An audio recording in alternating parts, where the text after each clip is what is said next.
What's up, everybody? It's Griffin at it again with another video, and we're going to talk about a very popular topic that gets discussed between kind of a battle war between GP and enthusiasts about which roller coaster car is the best to sit on, whether it be the front or the back.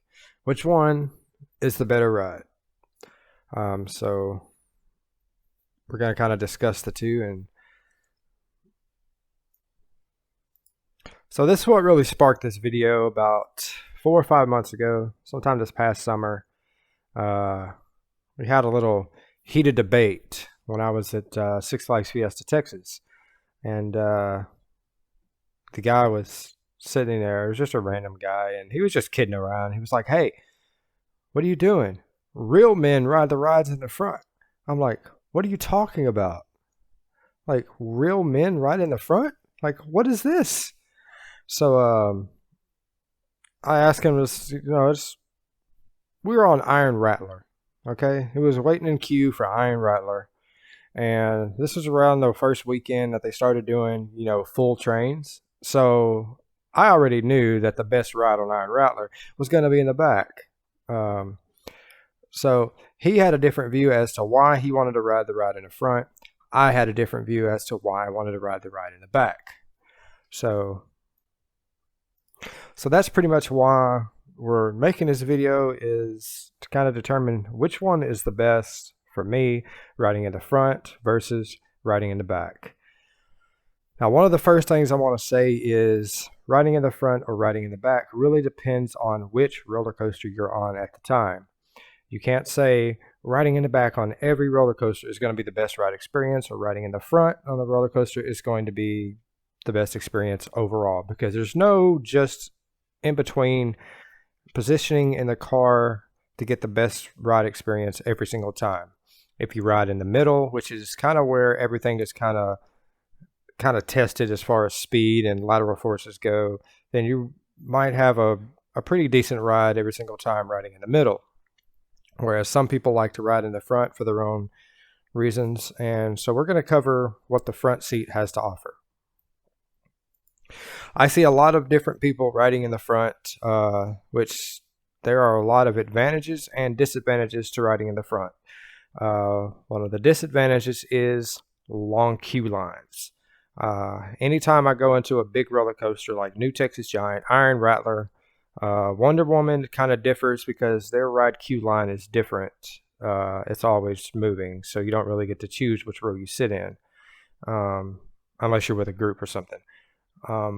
But most of these big rides, if you notice that the front car always has a lot of people, and sometimes the front car line will wrap itself around and almost create a completely different line altogether, because everyone just about in the general public wants to ride in the front. And why do they want to ride in the front? It's fairly simple. The most common term that everyone always says is, "I like to see the track. I like to see what's in front of me. I want to see where I'm going." So I think it's more of a security thing for them, for people who like riding in the front. So, I mean, I guess that could be an advantage or a disadvantage. You like seeing the track, and you like seeing in front of you. There are some people that I know personally that don't like riding in the front because they don't like seeing the track. So they like riding like the next car behind, like second car or middle or something like that, which is perfectly fine. You can ride wherever you want. Depending on the ride, the front can be really good on some of those small hills, those camel hump hills or bunny hills or whatever you guys want to call them. And a good example of this is Steel Eel at SeaWorld San Antonio. Steel Eel at SeaWorld San Antonio, if you ride it in the back, it's the most uncomfortable and rough ride experience that you will ever experience in your life, because you go over those small hills, and in the back you come out of your seat and you just get slammed down as you're going towards the next hill. So it's very, very rough on the body. But riding in the front, you get a lot more airtime on those smaller hills. So when you're coming over the hill on Steel Eel, you'll get it'll be ejector airtime, but it'll feel like floater airtime because you're just floating in the air in between each of these hills. Especially after the mid-course brake run, when you're coming almost towards the brakes, there'll be like 3 hills where you go over, and the entire time you're like out of your seat. Like you're out of your seat almost the entire time until you hit the next hill, and then you're out of your seat again. So it's phenomenal in the front. But for most rides, that doesn't really apply. The things that the front car really suffers at is, some people say it feels like it goes faster. And in all actuality, it doesn't actually go faster. The only thing that you're really seeing is it's the way your mind perceives it. You're seeing the track going at a certain speed, so your mind is telling you that it's actually going faster than it is. But it's really not. It's really going considerably slower than you would if you were in the back. Intensity in the front suffers. That is the biggest disadvantage for someone like me. I love intensity. Intensity is the most important thing for me. We'll use Mr. Freeze reverse blast as a really good example as far as intensity goes. When you're riding in the front, the launch is cool and you get to see everything, but on a ride like that, a closed circuit ride, you're going up to the top of the biggest, highest point of the ride, then you're at the lowest point. And then when you're coming over the top hat coming back, there's really not much there. But compared to riding in the back, when you go up to the highest point of the ride, you're at the highest point over 200 feet in the air. And when you're going over the top hat, you get a lot more hang time on that top hat. So riding in the front really has a lot of disadvantages when it comes to rider experience, and especially when it comes to rider intensity. Let's talk about riding in the back. What the back has to offer is a lot more. Although you don't get to see the track that's in front of you, you're kind of making a sacrifice for that to have way more fun and experience things that are so much better than wanting to see the track.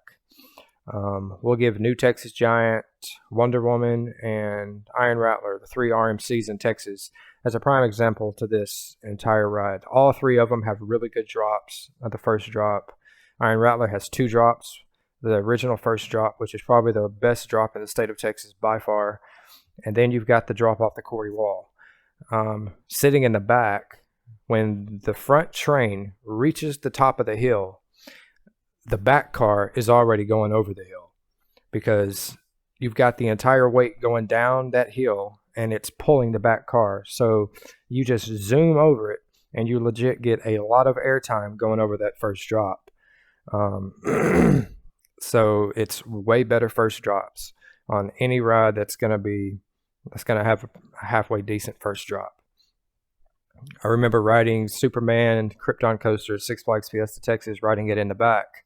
We rode it in the back because when we went through the first drop and we had that really big loop, we got loads and loads and loads of hang time on it. It's like it was completely insane. So we just kept riding it in the back. So in the back has definitely a lot more intensity.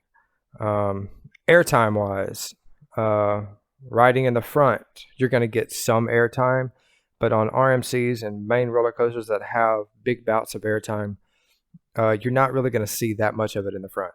Whereas riding in the back, you're going to get a lot more intense airtime moments.